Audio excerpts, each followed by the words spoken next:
Hi, I'm Greg. Hello, I'm Sheldon. This is 30-Minute Music Marketing, the show for independent artists and DIY musicians who want to get better at marketing their music. That's you. Hi. Thank you for tuning in for what is, I think, the third deep dive This is that deep we're going dive to be number doing. 3. So a deep dive is just where myself and Greg just have a look at a topic that's of concern to you, the DIY artist, the independent musician. And today we're looking at pay-to-play gigs. Something that has gone on for quite some time Forever. and still continues to be potentially a scourge. We're going to discuss whether... We do see a lot of people who like to talk about them. So Yes, so what actually is the definition of a pay-to-play gig, Greg? Do you want to take that one, or do you want me to... I'll give it a go, and you can fill in the blanks. I'll correct him where possible. So a pay-to-play gig is a gig organised by a promoter to play at what may be considered a desirable venue. Nice venue. But to have the ability to play there, you have to sell a minimum amount of tickets. We were saying it could be 30, could be 40. Could be 30, could be 40, depending on the size of the venue. There'll probably be maybe 4, maybe even sometimes 5 acts or artists on the bill. So it's your responsibility as an artist on the bill to sell those tickets to your friends and your family and your work colleagues and your next door neighbour and your dog. And if you don't sell all the tickets, then maybe you might actually have to pay the shortfall. Or you don't get invited back, so you could end up with scourge on your name. You could do. And for that, then yes, as you were saying, you might get to play quite a nice music venue, a venue that's maybe outside of the range of venues that pub venues that you may be frequenting. Yes, or did they still refer to it as the toilet circuit these days? I've never heard that phrase before. Yes, the grotty sort of backstreet music venues. This time you might be playing a nice music venue, so somewhere with like a good PA, with a good PA, and with great a stage, great on stage sound.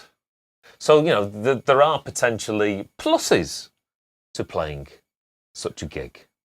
And that's the thing. I mean, it's a case of if you want a shortcut to playing a great venue and avoiding the toilet circuit, as Sheldon suggested, then yes, they are a way of being able to get there in a very, very short period of time, but it does come at a cost, whether it be financially or playing to people you already know because they're the only ones who know who you are, who feel obligated or kind enough to buy a ticket. And as lots of people will empathise and realise this situation is that on nights such as that, then obviously the audience are divided up into, let's say, if there's 4 acts on the bill, there's 4 sort of quadrants, and maybe the first act who's on the bill, they might play, and the audience that they brought with them, they're only really interested in seeing that particular band who've just been on. And then when that band goes off stage, they'll head home or they'll head into town,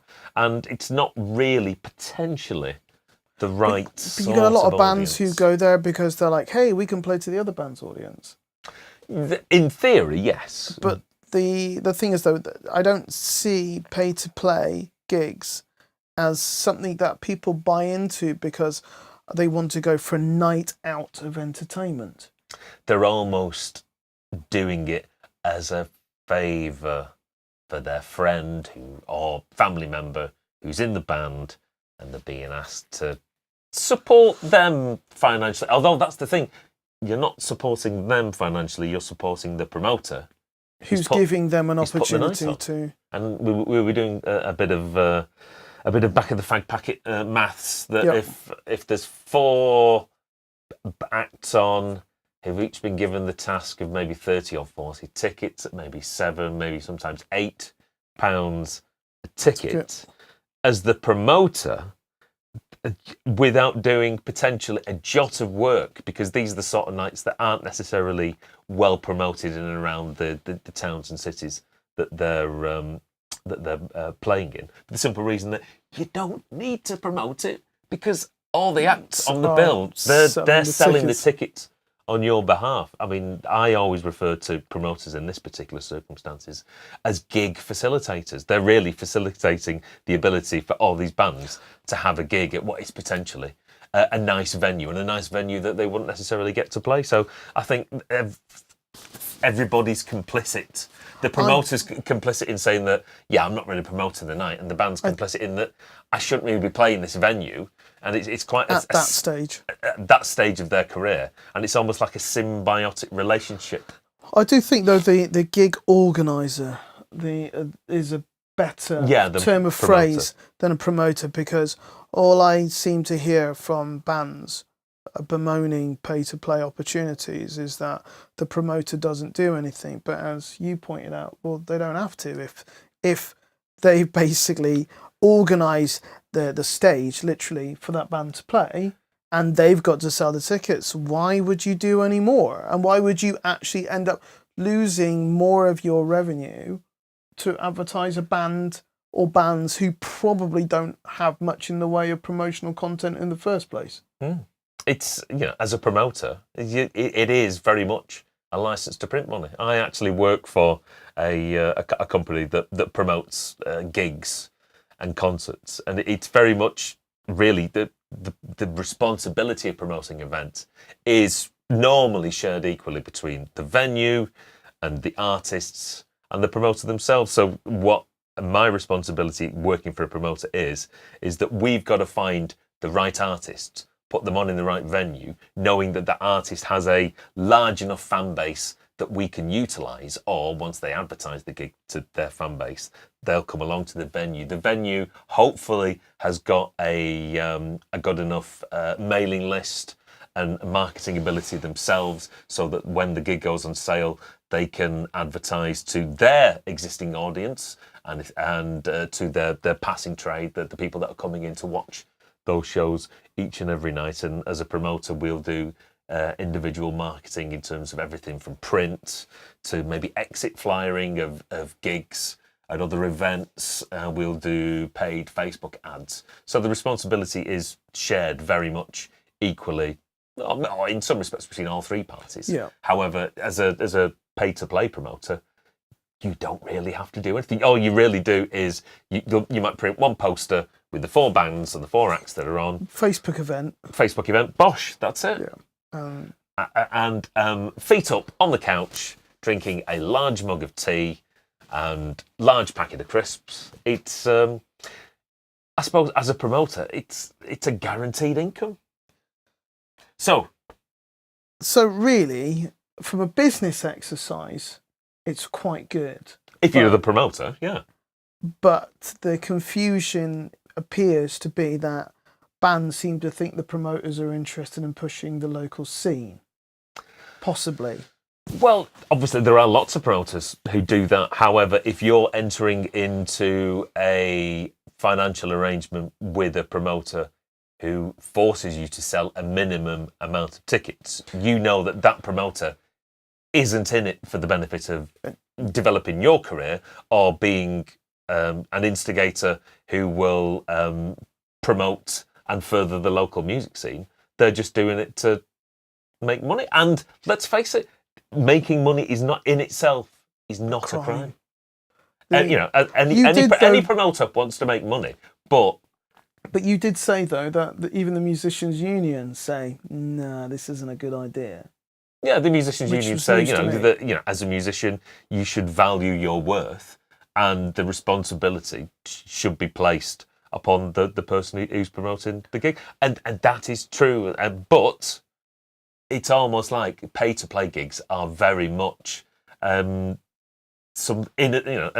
form of gig that's in and of itself. I do seem to think, though. I mean, you kind of asked the suppose the overall question is it worth doing them, and I seem to think that a lot of bands seem to think that there's no alternative. It's either play your open mic nights, which usually contain a deluge of the worst musicians who are up on stage just because they want the crack of being on stage, usually after several pints, or suddenly going to play venues that are really beyond their fan capacity and are being charged anything up to, what do we, well, we're kind of speculating here, maybe 350 quid's worth of tickets, which for American fans might be like $500 worth of tickets. And that's a lot of money to spend on a bucket list activity. Yeah. If you're having to persuade people,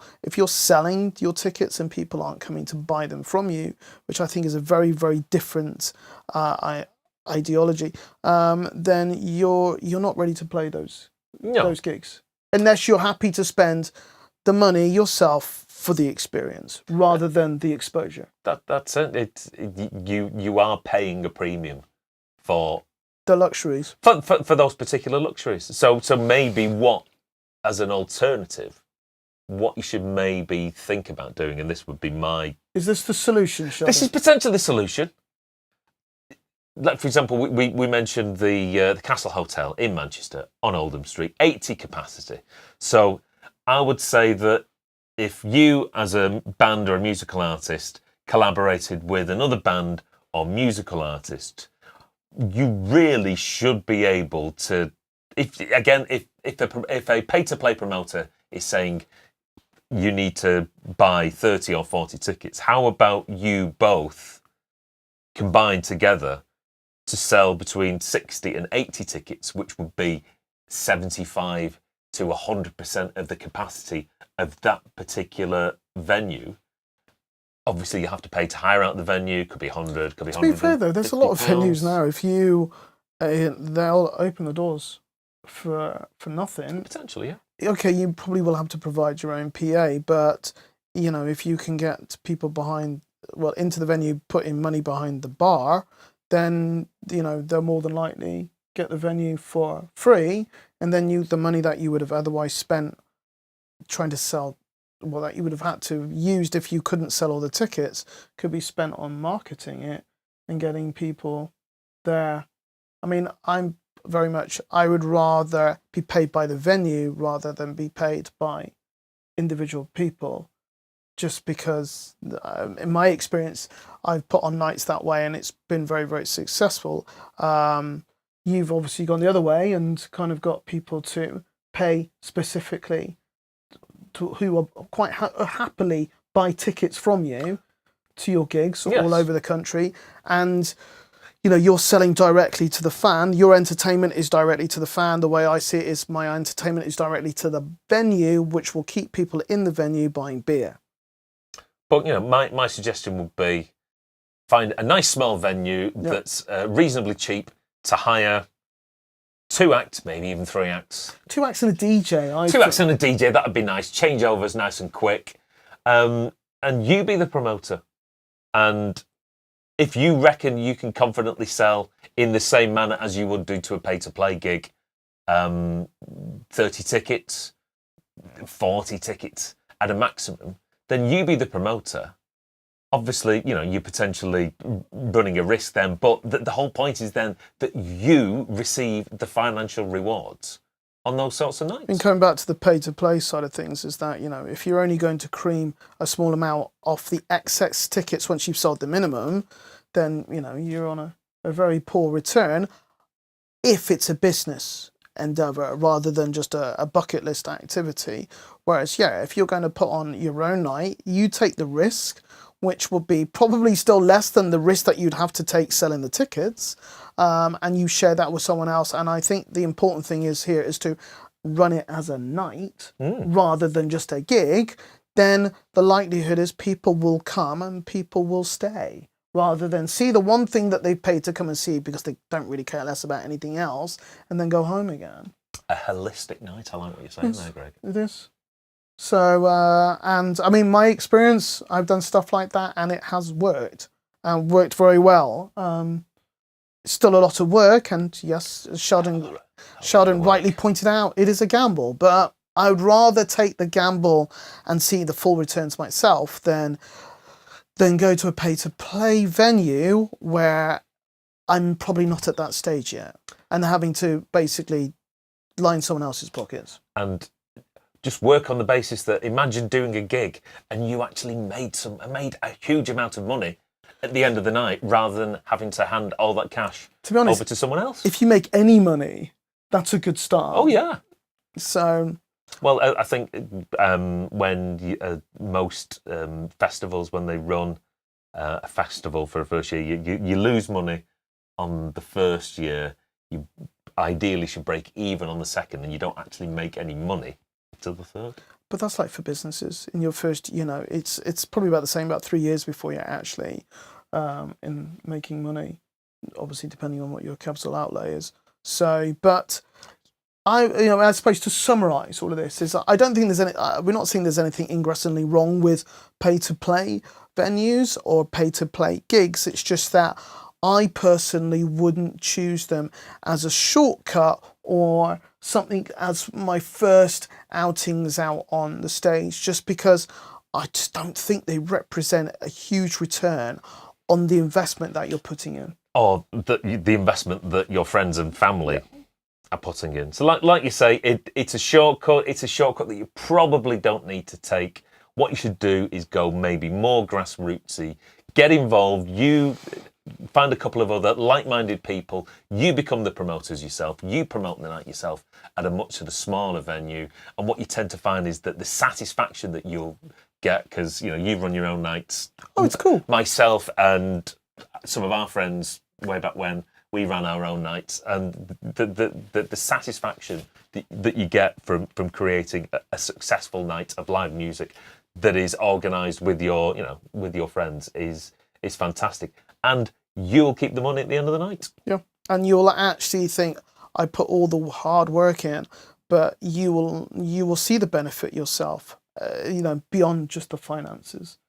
Brilliant. So that is our summarisation. That's about pay-to-play gigs. Okay, thanks very much for listening / watching. Smash the subscribe button. Comment. Do you agree with us? What's the worst pay-to-play gig you've ever done? Are they in your town? Are they in your area? Tell us in the comments below. Have you had positive experiences from them? Have you actually played a gig where other bands' fans have stuck around?